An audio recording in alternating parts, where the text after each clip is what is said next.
Mesdames et messieurs, bonjour et bienvenue dans ce journal. Président d'institution, député à l'Assemblée nationale et maire du Bénin ont pris connaissance du contenu du deuxième programme d'action du gouvernement PAC 2. C'était au cours d'une séance de présentation qui s'est déroulée hier à Cotonou.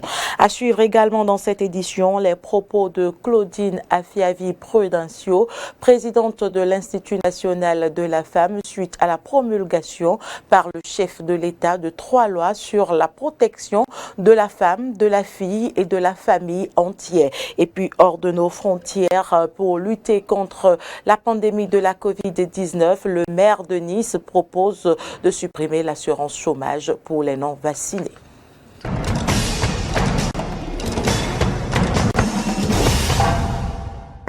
Merci pour l'attention. Je l'annonçais dans les titres. Les présidents d'institutions, députés à l'Assemblée nationale et maires du Bénin ont pris part à la présentation hier du PAC 2. La cérémonie s'est déroulée en présence de la vice-présidente Myriam Tchabi Talata au Palais des Congrès de Cotonou. C'était également en présence de notre reporter Ayat Foué qui nous fait le point.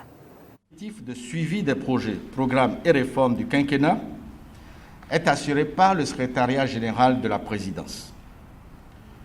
Le volet contrôle de la qualité impérative de la gouvernance est attribué au bureau d'analyse et d'investigation. À la fin de la présentation, les participants ont posé des questions de compréhension auxquelles les ministres présents ont répondu. Le programme d'action du gouvernement du Bénin 2021-2026 est présenté au président des institutions de la République, des députés à l'Assemblée nationale et les maires des 77 communes du Bénin. À l'entame des travaux, le ministre d'État secrétaire général de la présidence donne les raisons de la rencontre. Le PAG2 est l'unique boussole de l'action gouvernementale. Tous les projets, programmes et réformes qui y sont contenus devront être mis en œuvre afin de réaliser l'objectif global qui est d'accélérer le développement économique et social du Bénin. Basé sur 3 orientations stratégiques, le PAG2, expliqué dans les moindres détails, compte 342 projets pour un coût total de 12 000 milliards de francs CFA.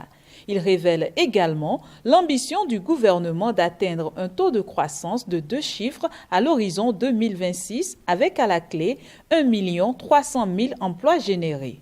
Pascal Irené Koupaki a profité de l'occasion pour révéler les structures impliquées dans la mise en œuvre du mécanisme du PAG2. Le rôle de planification et de coordination des actions est dévolu au ministère du Développement et de la coordination de l'action gouvernementale. La fonction de mobilisation de l'ensemble des ressources est assumée par le ministère de l'Économie et des Finances. La supervision du dispositif de suivi des projets, programmes et réformes du quinquennat est assurée par le secrétariat général de la présidence. Le volet contrôle de la qualité impérative de la gouvernance est attribué au bureau d'analyse et d'investigation. À la fin de la présentation, les participants ont posé des questions de compréhension auxquelles les ministres présents ont répondu. Au terme de cette présentation, quelques autorités se sont exprimées. Ils sont au micro d'Eden TV. C'est une impression de satisfaction. Et dans un premier temps, je crois qu'on nous a exposé ce qui a été fait avant le PAG2. Et dans le PAG2, on nous a présenté les projets qui n'ont pas été achevés et qui seront pris en compte. On nous a donné en tout cas le détail de ce qui a été fait, pourquoi on a dépassé par exemple les 9 000 milliards. Les nouveaux projets, on nous les a présentés et je crois que le détail tel que exposé, c'est que nous sommes dans une cohérence du PAG1 au PAG2. Et tout sera suivi puisque c'est un projet qui a été conçu et on est parti d'un point 1 le reliquat de ce qui n'a pas été fait est versé sur ce qui va être fait. Donc, ce qui est important aujourd'hui, c'est que le gouvernement soit appuyé par nous les députés dans la réalisation de ces projets-là. Nous avons vu de la rigueur dans ce qui a été fait, nous avons vu de la méthode dans ce qui a été fait. C'était assez détaillé, c'était plus que convaincant. Et puisque tout ce programme doit se dérouler sur des territoires, dont on a des communes, les maires devront s'armer. Les conseils devront réfléchir. Parce que tout doit être désormais complémentaire. On ne peut plus, dans son univers, de manière isolée, penser développement. L'accent a été mis sur l'intercommunalité. Je crois que ça, les pays qui ont évolué ont mis en œuvre l'intercommunalité. Ça, c'est connu de tout le monde. Vous ne pouvez plus aujourd'hui penser commune sans penser région. Et ça aussi, dans le PAG2, ça a été très, très bien dit. Nous avons des PDC qui ont vécu. Nous avons aujourd'hui un PAG qui nous a été présenté. Il faut adopter le PDC au PAG. Il faut voir ce qui est prévu, il faut voir ce qui n'est pas prévu. Il faut que vos actions, bref, deviennent des actions tout à fait complémentaires. Pour que, comme l'a dit le ministre d'État d'ici quelques temps, le taux à 2 chiffres dont nous avons puisse être une réalité. Puisqu'il faut que les communes qui sont des développements de l'État jouent pleinement leur partition. J'espère que les maires qui étaient là, qui ont suivi, travailleront à ce que cette partition soit jouée. Autre information dans cette édition, le chef de l'État Patrice Talon a promulgué 3 lois importantes sur la protection de la femme, de la fille et de la famille entière. Il s'agit de la loi numéro 2021-13 du 20 décembre 2021 modifiant et complétant la loi numéro 2002-07 du 24 août 2004 portant code des personnes et de la famille, de la loi numéro 2021-12 du 20 décembre 2021 modifiant et complétant la loi numéro 2003-04 du 3 mars 2003 relative à la santé sexuelle et à la reproduction et enfin celle numéro 2021-11 du 20 décembre 2021 portant dispositions spéciales de répression des infractions commises à raison du sexe des personnes et de la protection de la femme en République du Bénin. Suite à cette promulgation de ces lois, la présidente de l'Institut national de la femme, Claudine Afiavi Prudencio, a réagi. C'était ce mercredi. Je vous invite à suivre ses propos. En promulguant ces 3 différentes lois, initiées par son gouvernement et adoptées par notre Parlement, le chef de l'État, son Excellence Patrice Talon, a ainsi posé l'acte ultime qui traduit la matérialisation de son engagement politique inégalé en faveur de la protection et de la promotion de la femme béninoise. L'Institut national de la femme lui rend hommage pour sa clairvoyance et sa détermination à protéger et à promouvoir les femmes béninoises avec un discours empreint d'une farouche volonté politique et surtout avec des actes concrets joints en son temps réel à la parole. Les lois qui entrent ainsi en vigueur consacrent d'une part le renforcement du dispositif législatif de répression des violences faites aux femmes et aux filles, avec des sanctions pénales désormais à la hauteur de la souffrance des victimes, et d'autre part, la restauration de l'égalité homme-femme, là où des dispositions légales antérieures ont institué des inégalités basées sur le sexe.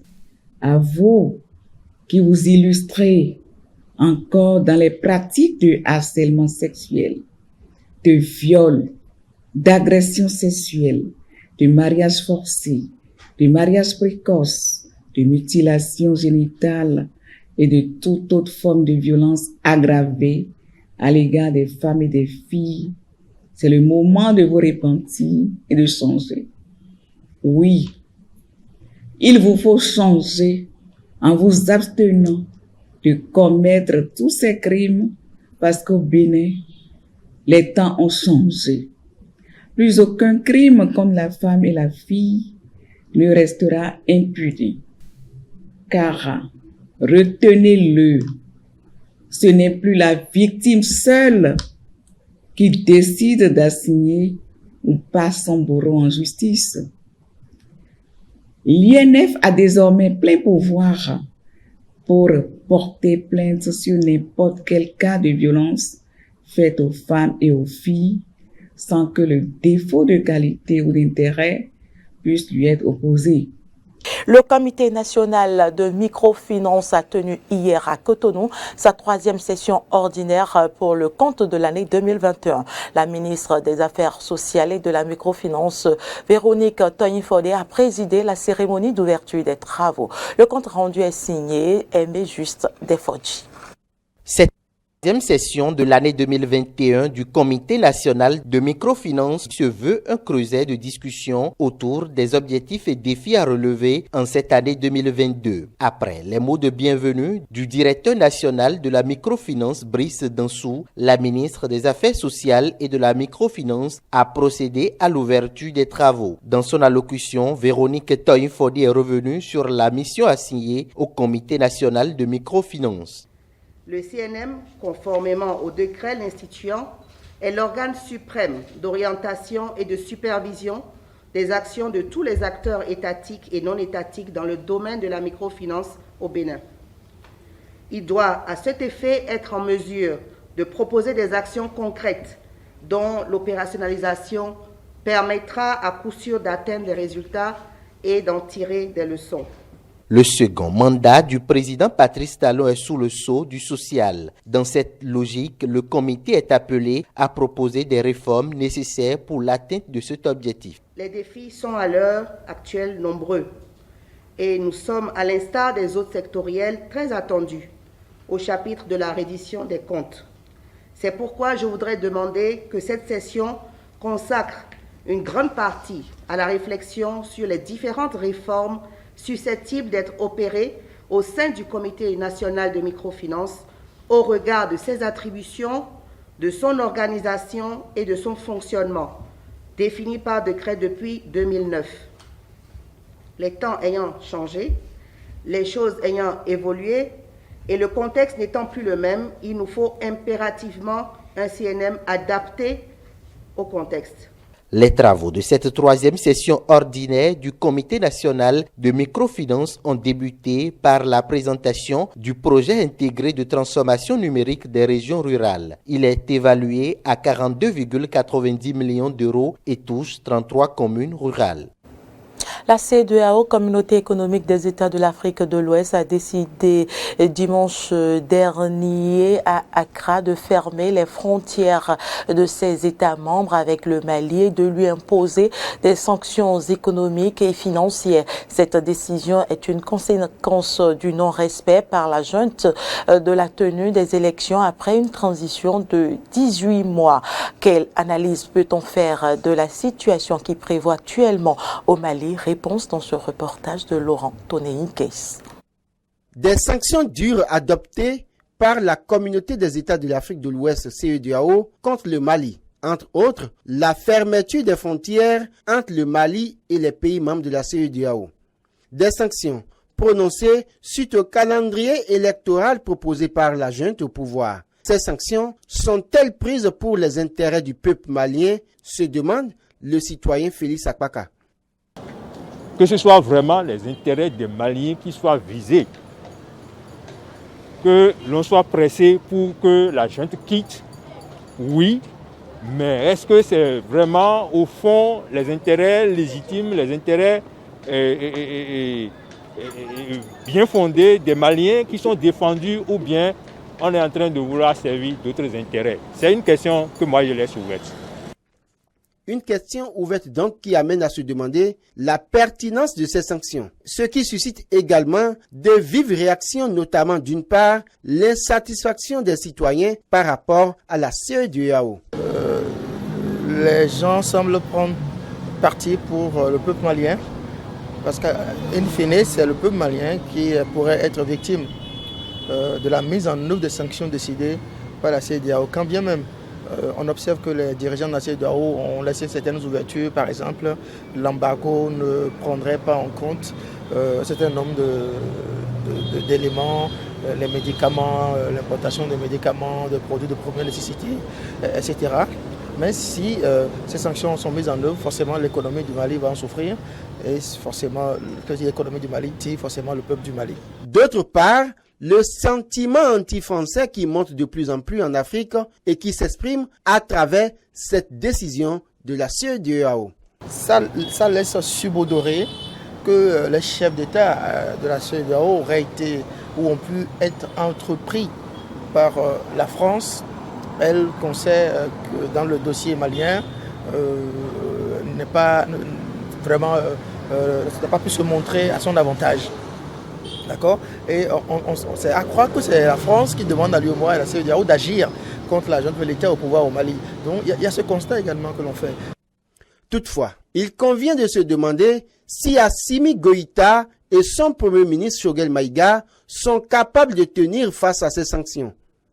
André Dossa pense que les chefs d'État de la sous-région auraient pu procéder autrement. Il craint que cette décision fragilise davantage la CEDEAO. Il y a beaucoup de présidents en fait, de la CEDEAO à qui, pour une raison ou une autre, les citoyens ont des choses à reprocher. Et c'est justement ces présidents qu'on voit en train de prendre des décisions de ce genre. Les peuples aujourd'hui de plus en plus sont ouverts, sont informés, sont renseignés et suivent les choses. Et nous ne sommes plus dans l'Afrique des années de nos naissances ou d'avant nos naissances. Et je crois que les présidents devraient peut-être prendre cette réalité-là en compte dans la prise de certaines décisions, dans la définition de certains agendas et faire en sorte que les aspirations vraiment des citoyens de la communauté soient prises en compte. Le Mali ne subira pas seul les effets de cette décision. Tous les États qui partagent des frontières avec ce pays ne seront pas à l'abri des conséquences. Certains pays comme la Guinée-Conakry, la Russie et la Chine sont prêts à se mettre au service du Mali. Et dans ce cas, les pays comme le Sénégal, avec 1 million de camions par jour sur le corridor Dakar-Bamako et qui rapporte 253 milliards de francs CFA au Sénégal, subiront beaucoup plus les conséquences. Mali, cap sur la France où les enseignants se sont mobilisés dans les rues du pays pour dire non au protocole absurde de la Covid-19. Les inspecteurs et les chefs d'établissement se sont associés au mouvement. Les précisions. Toute la France, 77 500, mais l'affluence était considérable. Pourquoi? Eh bien parce qu'il y avait non seulement les profs, autres personnels de l'éducation nationale, les AED par exemple, mais il y avait également les inspecteurs et les directeurs d'école, ainsi que les parents d'élèves qui se sont joints en cortège avec les enfants. Alors, il faut dire que jusqu'ici, tout le monde s'était plié aux consignes sanitaires, au protocole. Les professeurs n'avaient pas organisé de manifestation, mais aujourd'hui, la coupe est pleine. De quoi se sont plaints les manifestants? Eh bien, des protocoles qui changent sans arrêt, 3 en 10 jours par exemple, avec des consignes contradictoires et des annonces pour les consignes qui sont faites parfois la veille pour le lendemain et par voie de presse. Ils déplorent également le manque de moyens assez criant. Par exemple, pas de masque FFP2, pas de capteur de CO2 à part dans les salles de cantine et puis pas de campagne de tests systématiques. Ce sont les parents qui doivent se charger de faire tester les enfants. Autre souci de taille, le problème des remplaçants. Eh bien, quand un prof est malade, il n'y a personne pour venir assurer les cours. Je vous propose d'écouter les manifestants aujourd'hui. Aujourd'hui, nous venons manifester parce que nous sommes cas contact tous les jours et nous sommes obligés de venir bosser. Et aussi, comme le dit mon slogan, parents en colère, appelez le ministère parce qu'on ne peut pas faire grand-chose. Nous. On est tout le temps sollicités. Les enfants sont dans un stress incroyable, les parents encore pire. Enfin voilà, donc tout le monde est stressé par la gestion sanitaire, par le ministère de l'Éducation. En 2 ans, ça fait quand même 2 ans que ça existe la pandémie. En 2 ans, il n'a rien, au contraire même, il en a supprimé des postes. Donc voilà pourquoi la situation elle est absolument aujourd'hui totalement catastrophique. Pour les profs de collège et lycée, c'est exactement la même chose. Il n'y a plus de remplaçants. Sur le Val-de-Marne, nous on a dit qu'il en faudrait 500, rien que sur le Val-de-Marne. Le premier jour, le lundi de la rentrée, il y avait 500 classes, 500 enseignants non remplacés. Oui, alors en tout cas, ce qui est certain, c'est que vous voyez cette démonstration de force, Stéphanie, ça a eu un effet, c'est de faire plier en quelque sorte le gouvernement, puisque Jean Castex lui-même, le Premier ministre, est venu à la rescousse. Il est venu ici même, au ministère de l'Éducation nationale, prendre en quelque sorte les choses en main. En tout cas, c'est le message que ça envoie. Et il a reçu les syndicats des représentants, de l'Éducation nationale. Donc, ils sont entrés en réunion vers 18h30.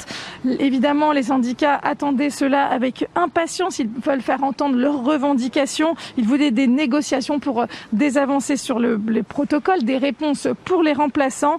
Et donc, à l'issue de cette réunion, c'est Jean-Michel Blanquer lui-même qui s'exprimera pour dire si des décisions ont été prises.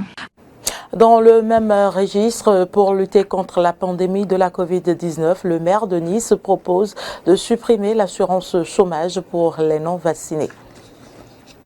Dans sa lutte contre le Covid-19, le Québec s'apprête à passer un nouveau cap. La province canadienne, fortement touchée par la vague Omicron, souhaite mettre en place dans les prochaines semaines une taxe pour toutes les personnes non vaccinées. The vaccine is the key to fight the virus. Le vaccin est la clé pour combattre le virus. C'est pourquoi nous souhaitons une contribution santé pour les adultes qui refusent de se faire vacciner pour des raisons non médicales. Ceux qui refuseront de recevoir leur première dose dans les semaines à venir devront faire l'objet d'une nouvelle contribution santé. Je sais que cette situation est difficile, mais nous pouvons la traverser ensemble.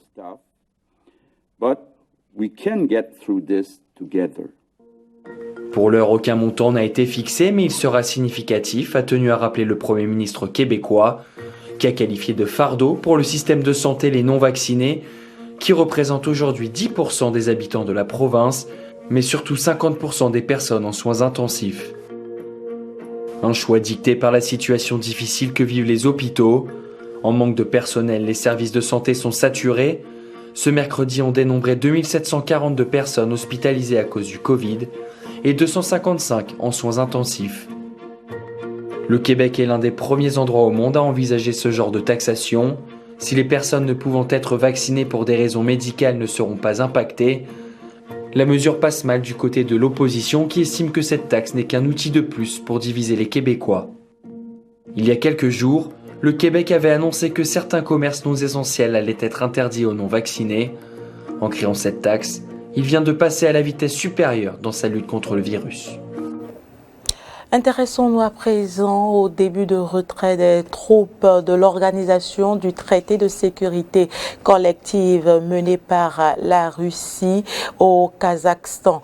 2000 hommes avaient été déployés dans ce pays à la demande du président pour mettre fin aux émeutes qui étaient liées à l'augmentation du prix du gaz. Plusieurs dégâts ont découlé de ce drame. Suivez plus tôt.